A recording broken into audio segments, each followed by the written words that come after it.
Captain Lee Taemin felt his heart pound as he watched the enemy fleet materialize from the depths of space. The alien ships were enormous, each one bigger than Earth's largest city. Their dark metal hulls reflected starlight like mirrors, and strange blue energy pulsed along their edges. He had seen pictures of these vessels before in classified reports, but nothing had prepared him for their sheer size and menacing presence. The bridge of Earth's orbital defense station buzzed with quiet activity. Officers moved between their stations with practiced efficiency, but Taemin could sense the tension in the air. Everyone knew this moment would come eventually. The Galactic Council had been watching Earth for decades, treating humanity like children who had wandered too far from home. Lieutenant Park So-young looked up from her communication array, her face pale but determined. "Captain, incoming transmission from the flagship. It's Admiral Vextar himself." Taemin straightened his uniform and nodded. "Put him through, Lieutenant. Let's hear what the Council's attack dog has to say." The holographic projector hummed to life, casting a blue glow across the bridge. The image that appeared made several junior officers step back instinctively. Admiral Vextar stood nearly 8 feet tall, his exoskeleton gleaming black under the harsh lighting of his command deck. His forearms moved with mechanical precision, and his compound eyes reflected light like polished gems. Behind him, other alien creatures scurried about their duties. Some looked like walking plants, others resembled metallic spiders, and a few seemed to be made of pure energy contained in transparent suits. "Humans of the third planet," Vextar's voice came through the universal translator, as cold and emotionless as a computer.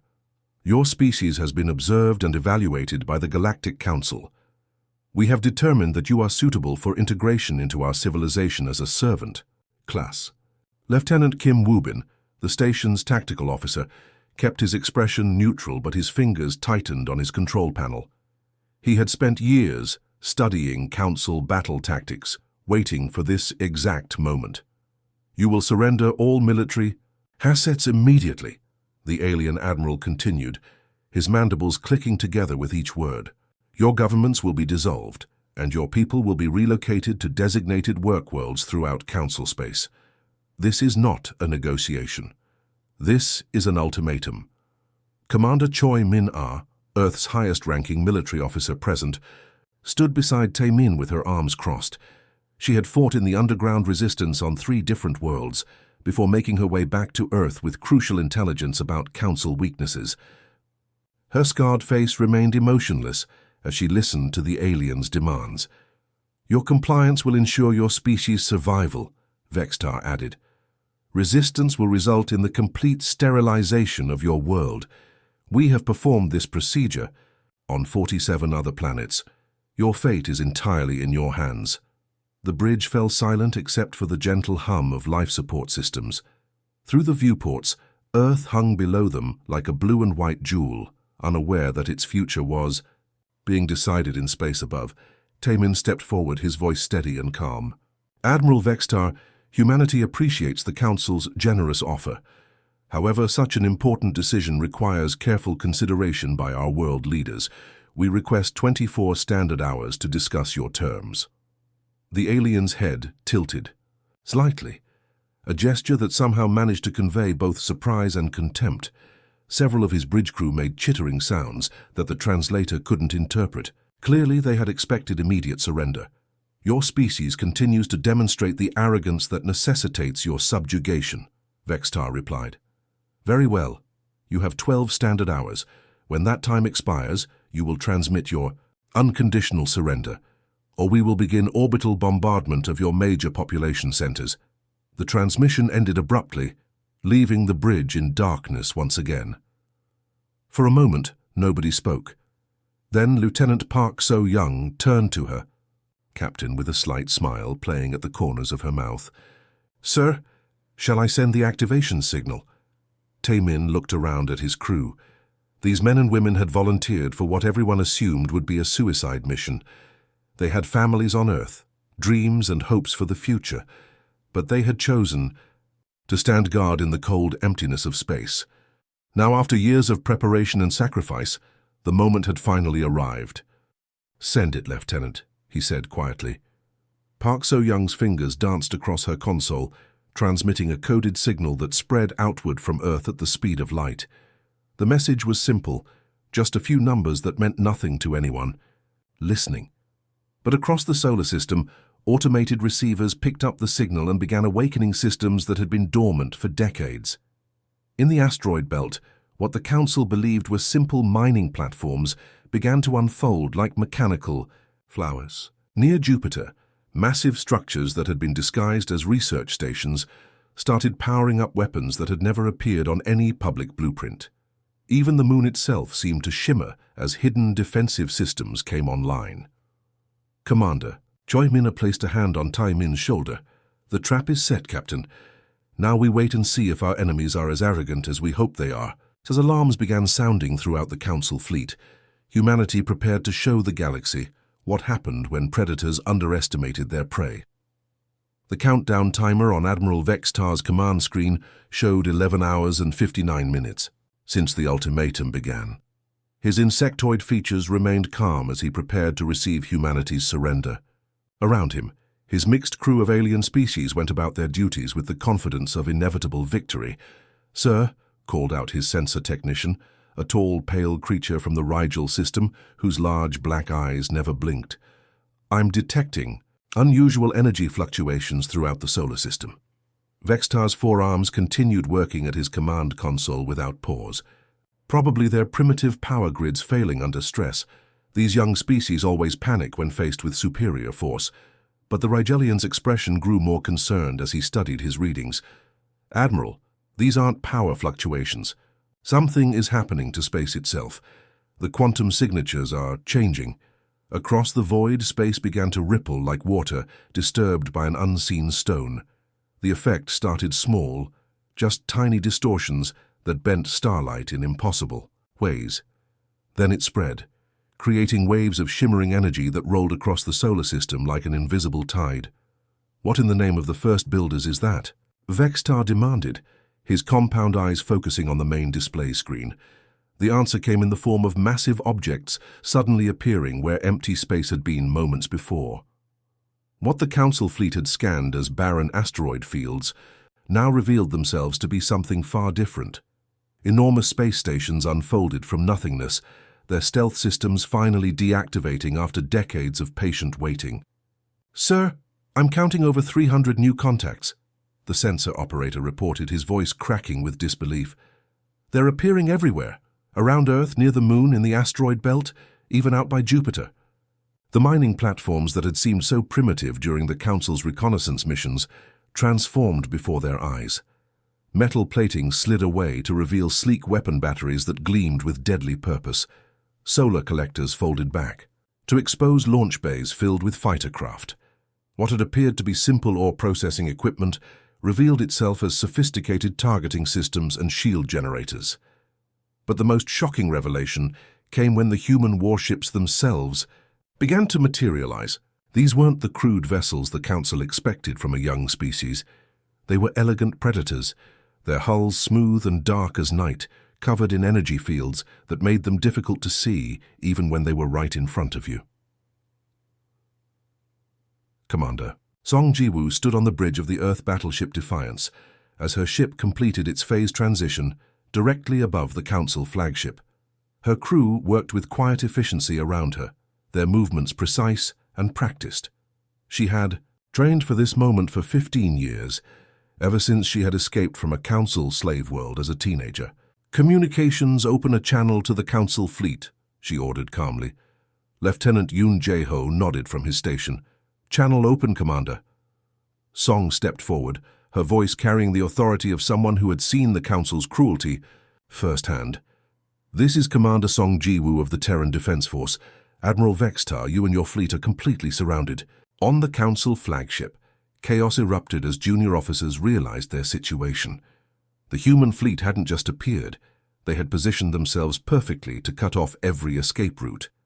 The tactical displays showed Earth ships above. Below and on all sides of the Council formation.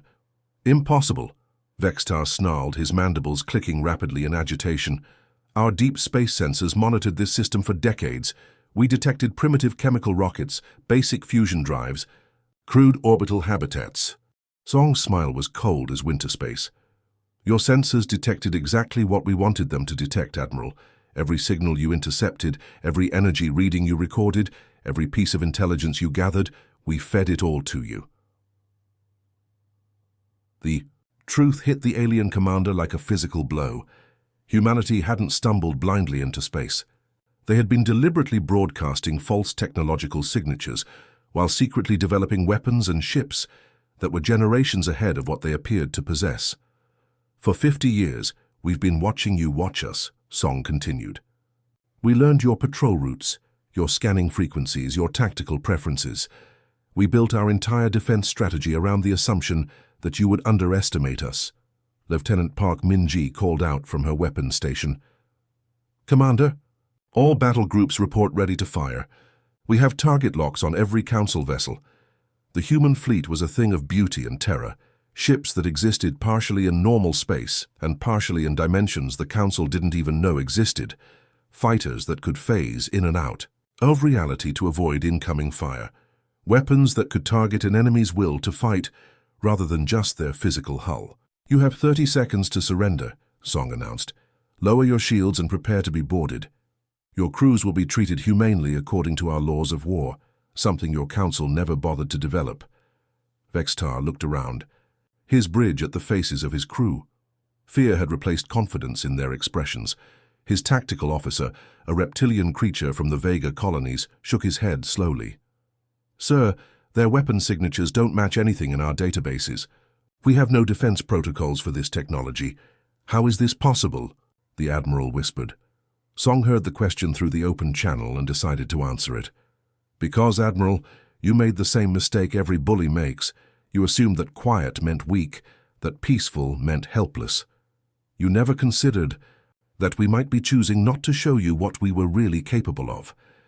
The first salvo from Earth's hidden fleet transformed the darkness of space into a brilliant light show. But these weren't weapons designed to destroy. They were precision. Instruments meant to disable and capture. Energy beams that could shut down a ship's systems without harming the crew inside. Gravitational fields that could hold a vessel motionless without crushing it. As Council shields failed and systems went offline throughout their fleet, Vextar finally understood the trap that had been decades in the making. Humanity hadn't been developing in isolation. They had been preparing for war while convincing their enemies they were still children playing with toys. The hunters had become the hunted, and the galaxy would never be the same. The battle erupted across space like nothing the galaxy had ever witnessed before. Council warships that had conquered 1,000 worlds found their shields dissolving under weapons that seemed to bend the very laws of physics. Admiral Vextar watched in growing horror as energy beams curved around his fleet's defensive formations, striking targets that should have been impossible to hit. Evasive maneuvers aren't working, shouted his helm officer, a 6-armed creature from the Centauri belt whose species had served the Council for 3 centuries. Their weapons are following us through hyperspace jumps. On the tactical display, Vextar could see his ships desperately trying to escape the human weapons fire. Council vessels that could outrun most energy beams found themselves being tracked by attacks that moved through dimensions they didn't even know existed. The humans weren't just firing at where the ships were, they were firing at where they would be, across multiple possible futures simultaneously. But the most terrifying discovery came from his science officer, a crystalline being whose race had developed some of the most advanced sensor technology in known space. Admiral, the creature's voice resonated like breaking glass. These weapons aren't targeting our hulls or our engines, they're targeting our crew's minds directly. What do you mean? Vextar demanded. The energy beams are somehow reading our neural patterns and adjusting their frequency to match our brain waves. They're not trying to kill us, they're making us lose the will to fight. My scanner shows that crews across our fleet are simply giving up. Indeed, throughout the Council formation, alien warriors who had never known defeat were laying down their weapons, not because they were physically unable to continue fighting, but because something deep in their minds was telling them that resistance was pointless. The human weapons were attacking their very desire to continue the battle. Captain Han Soo-jin stood on the bridge of her stealth destroyer, watching as Council ships began broadcasting surrender signals one after another. Her vessel, the Shadow Walker, existed in 7 different dimensions at once, making it appear as nothing more than a ghost on enemy sensors, while allowing her weapons to strike from angles that made no sense to 3-dimensional minds. Dimensional fold. Cannons are operating at peak efficiency, reported her weapons officer, Lieutenant Kim Do-hyun. We're maintaining fire discipline, disable only, no kills unless absolutely necessary. Han nodded approvingly. This wasn't about revenge, even though many of her crew had personal reasons to hate the Council. This was about showing the galaxy that there was a better way than the endless cycle of conquest and oppression that had defined interstellar politics for millennia. Her ship's quantum processors were simultaneously calculating attack patterns across multiple realities, choosing the path through space-time that would result in the quickest surrender with the least loss of life. The technology was so advanced that it seemed like magic to races that still thought in terms of linear time and single-dimension existence. But the real revelation came when Lieutenant Yoon Da-yoon at the communications station suddenly sat up, straight, her face flushed with excitement. "Captain, I'm receiving priority transmissions from outside the Sol system, multiple sources." "Put them through," Han ordered. The main screen filled with transmission after transmission from across the galaxy. Human faces appeared one after another, reporting from worlds that the Council had classified as conquered territories under their control. "This is Colonel Park Sung-min reporting from the Vega colonies.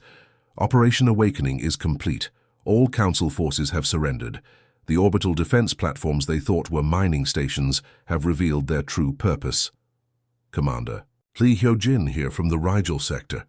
The Council garrison didn't even have time to send a distress signal. Turns out those agricultural settlements they relocated us to were actually military training facilities. Who knew farming equipment could transform into plasma cannons?" Captain Choi Yon-soo from the Centauri front. "The Council's local headquarters is under our control. Their own security robots turned against them when we activated their hidden programming. Amazing what you can accomplish when you spend 2 centuries infiltrating their computer networks. Transmission after transmission, poured in from 17 different star systems. Every single human colony that the Council had established, every refugee settlement they had created, every primitive outpost they had been monitoring, all of them were revealing themselves as sophisticated military installations that had been hiding in plain sight for generations." Admiral Vextar's compound eyes widened as the full scope of humanity's deception became clear. His bridge crew fell silent as they listened to the reports flooding in from across Council space. Every strategic position, every supply depot, every communication relay, humans had been placed there decades ago, pretending to be grateful refugees, while actually preparing for this exact moment. "How long?" Vextar whispered, his voice barely audible above the bridge's emergency alarms. Commander Song's voice came through the communication channel, calm and patient. "Approximately 200 years, Admiral, ever since your people first made contact with Earth." The alien commander's legs nearly gave out as he processed this information. 2 centuries of careful planning, 2 centuries of humans allowing themselves to be relocated, enslaved and scattered across the galaxy, while secretly building the largest intelligence network in galactic history. "We learned your languages, studied your cultures, and documented your crimes," Song continued. "Every human you thought you had broken was actually reporting back to Earth. Every colony you established became a listening post. Every refugee settlement became a military base. On screens throughout the Council fleet, tactical displays showed the true scope of the human presence. What they had believed was a young species confined to a single star system was actually a galaxy-spanning civilization that had been patiently positioning itself for the perfect moment to strike." "Did you really think," Song asked, her voice carrying the weight of centuries of careful preparation, "that a species capable of interstellar travel would be as helpless as we pretended to be?" The answer was becoming clear as Council resistance crumbled across 3 spiral arms simultaneously. Humanity hadn't just prepared for war, they had revolutionized it, turning the galaxy's own assumptions about primitive species into the foundation of the most successful military campaign in recorded history. The massive dome of the Galactic Council chambers on Proxima Centauri had witnessed the rise and fall of civilizations for over 10,000 years. Built from crystallized starlight and reinforced with materials from 100 different worlds, it was meant to represent the eternal nature of council rule. Today that eternity was crumbling like dust in a solar wind. Emergency klaxons wailed throughout the structure as Councillor Thexnar of the Andorian Empire received the latest battle reports. His species resembled walking trees with bark-like skin and branches instead of arms, and right now every leaf on his body was trembling with fury. Around the circular chamber, representatives from dozens of different alien races huddled around their communication devices, their faces showing the same expression of disbelief and growing panic. "This cannot be happening," Thexnar roared, his wooden appendages slamming against his speaking podium with enough force to crack the ancient stone. "We have observed the humans for 3 centuries, our best scouts, our most advanced surveillance systems, our deepest intelligence networks. They all confirmed that these creatures possessed nothing more than primitive fusion drives and basic energy weapons." Councillor Morgeth, whose species looked like floating jellyfish made of living metal, pulsed with angry red light. "Our fleets are surrendering across 17 sectors. How is this possible? We have ships that can crack planets in half. The Gieben..." Chaos in the chamber grew worse as more reports arrived. The Vegan colonies had fallen without firing a shot. The mining operations in the Rigel system were under human control. Even the heavily fortified military bases in the core worlds were sending distress signals before going silent. "Perhaps," said a calm voice from the chamber's main entrance, "it's because you never bothered to look past what we wanted you to see." Every head in the chamber turned toward the sound. The massive doors, which required the combined strength of 6 security guards to open, were sliding apart as if they weighed nothing at all. Through the opening walked a human in a simple military uniform, flanked by soldiers whose armor seemed to shimmer and bend light around their bodies. Colonel Yang Min-ho stepped into the chamber with the confidence of someone who had planned this moment for decades. Behind him, his escort of human marines moved with the fluid precision of predators, their weapons held ready but not threatening. They didn't need to make threats. Their very presence in this supposedly impregnable fortress was threat enough. "My name is Colonel Yang Min-ho of Earth Intelligence," he announced, his voice carrying clearly through the vast space without any need for amplification. "I believe you've been wondering how we managed to coordinate simultaneous attacks across 3 spiral arms of the galaxy." As he spoke, holographic projectors hidden throughout the chamber came to life. The air above the council floor filled with images and data streams that made several alien representatives recoil in horror. Records of slave auctions on distant worlds, video footage of entire species being loaded onto transport ships like cargo, documents detailing the systematic extermination of civilizations that had refused to submit to council rule. "We've been watching you for 200 years, Yang continued, walking slowly around the circular chamber as the evidence played above their heads. "Every atrocity, every act of genocide, every world you've destroyed, we documented it all." Councillor Zekathara of the Hegemony rose on her 6 insect-like legs, her compound eyes reflecting the holographic evidence with multifaceted fury. Her species had been the Council's primary enforcers for millennia, and their reputation for cruelty was legendary, even among races that had never encountered them directly. "You cannot simply walk into our sacred chambers and destroy 10,000 years of galactic order," she hissed through mandibles that could slice through steel. "We have brought peace to the galaxy." Major Lim Hee-jin stepped forward from among Yang's escort, removing her helmet to reveal features that were carved from ice and determination. She had grown up on one of the Council's slave worlds before escaping to Earth as a child, and every line of her face spoke of someone who had seen the Council's version of peace firsthand. "Peace?" she repeated, her voice cutting through the chamber like a blade. "Is that what you call the burning of Kepler 442b, the children's labor camps on Wolf 359, the experimental torture facilities you built in the Tau Ceti system?" The holographic Displays shifted to show footage that made even the most hardened council members look away. Entire populations worked to death in mining operations, medical experiments conducted on sentient beings without their consent. Worlds stripped of all resources and left as barren rocks floating in space. "We're not destroying order, Counselor," Lim continued, her gaze never leaving Zekthara's compound eyes. "We're destroying tyranny. There's a difference, one your species has never learned." Around the chamber, emergency communications were pouring in from across council space. The carefully maintained network of oppression that had held the galaxy together for millennia was falling apart in real time. Slave worlds were broadcasting messages of freedom. Military garrisons were surrendering to forces that appeared out of nowhere. Even the Council's own member species were beginning to question their loyalty to a system that had demanded so much blood. Yang activated another set of holographic displays, these ones showing star maps with thousands of points of light spreading across the galaxy like wildfire. As we speak, 1,000 worlds are declaring their independence from Council rule. The evidence we've gathered is being broadcast on every communication frequency, translated into every known language.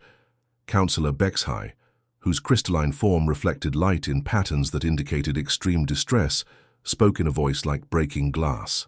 "The member worlds will never accept this. They depend on the Council for protection, for trade, for the permission to exist," Yang interrupted. "Yes, we know. That's why we spent 2 centuries building something better." The final holographic display showed the logo of the Free Species Coalition, a simple symbol representing voluntary cooperation instead of forced submission. Already, representatives from dozens of races were requesting membership, eager to join an organization that promised mutual aid instead of servitude. As the magnitude of humanity's long-term strategy became clear, the Council members finally understood the truth. They hadn't been dealing with a primitive species that had accidentally developed space travel.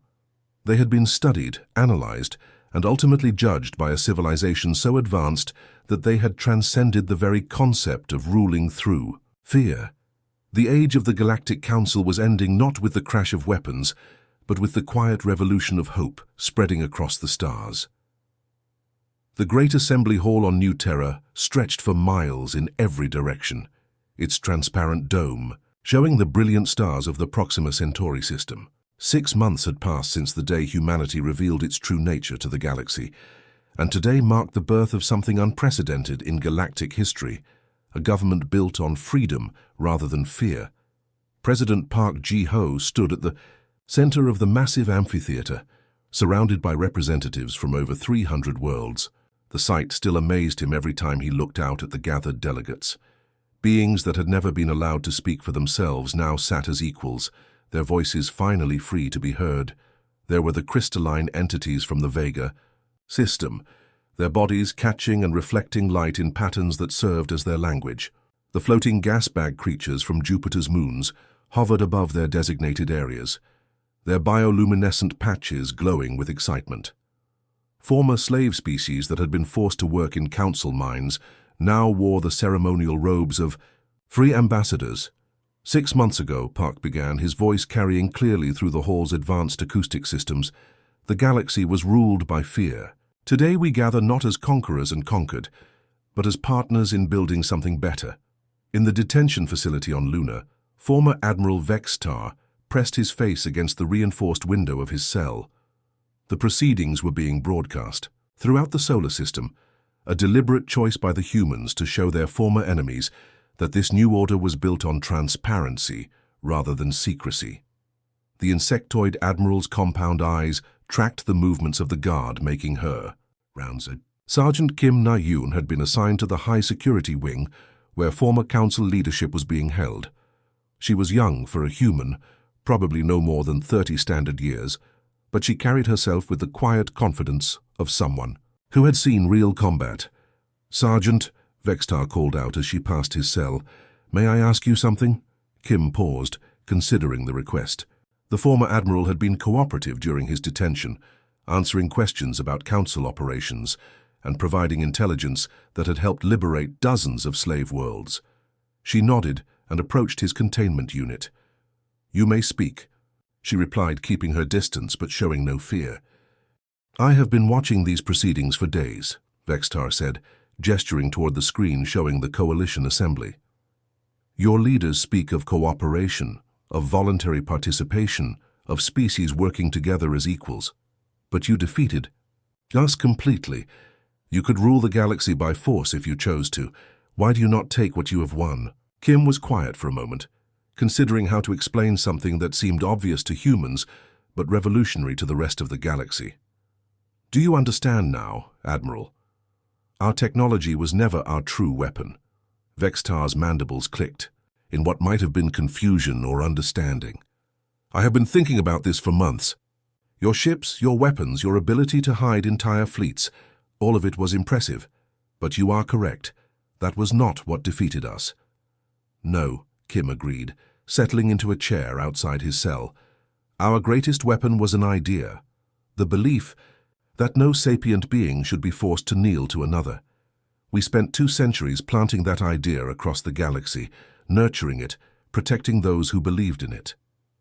On the screen, President Park was introducing representatives from worlds that had been under council rule for thousands of years. The delegate from Rigel 7 stepped forward, her people's first free representative in living memory. She spoke in her native language, a series of musical tones that the universal translators rendered into words of gratitude and hope. "When the time came," Kim continued, "freedom didn't need to be imposed by force. It chose to flourish because the seeds had already been planted in 1,000,000 hearts across the galaxy." The assembly hall erupted in harmonious sounds. Applause, clicking, humming, and dozens of other expressions of approval from species that communicated emotion in vastly different ways. Park waited patiently for the celebration to die down before continuing with the Coalition's founding charter. "We hereby establish the Free Species Coalition," he announced, "built upon 3 fundamental principles. First, voluntary cooperation between all member worlds. Second, mutual aid and protection for any species threatened by oppression. Third, the absolute rejection of any hierarchy based on species, technological development, or military strength." Vextar watched as delegates from hundreds of worlds stood together, their differences in biology and culture seemingly forgotten in the face of their shared commitment to freedom.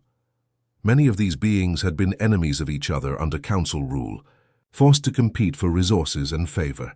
Now they were choosing to work together. "Your people could have conquered us," the former admiral said quietly, "could have taken our worlds, enslaved our populations, done to us what we did to so many others. Instead, you offer trials under your laws of war, rehabilitation programs, even the possibility of redemption." Kim nodded. "Because that's what separates civilization from barbarism, Admiral. The choice to break cycles of violence rather than perpetuate them." Through the window of his cell, Vextar could see human patrol ships moving through space, alongside vessels from dozens of different species. The Coalition fleet was unlike anything the galaxy had ever seen. Not a force of conquest, but a protective network ensuring that no world would ever again face the threat of involuntary subjugation. The ships themselves told the story of this new age. Human vessels with their dimension-folding technology flew in formation, with Andromedan bioships that grew rather than being built. Crystal entities that existed partially in hyperspace worked alongside mechanical intelligences that had been freed from council programming. Former enemies now served as allies in the greatest cooperative venture in galactic history. "We never wanted to rule the galaxy," Kim explained as the ceremony continued on screen. "We wanted to free it. There's a difference that your council never understood." As President Park concluded the ceremony by officially activating the Coalition's charter, Vextar finally comprehended the magnitude of what humanity had accomplished. They hadn't just won a war, they had revolutionized the very concept of galactic civilization. The age of the Galactic Council, built on 10,000 years of oppression and fear, was over. The age of freedom, cooperation, and hope had begun. And at its heart stood a species that had been patient enough to wait 2 centuries for the perfect moment to change everything. The end.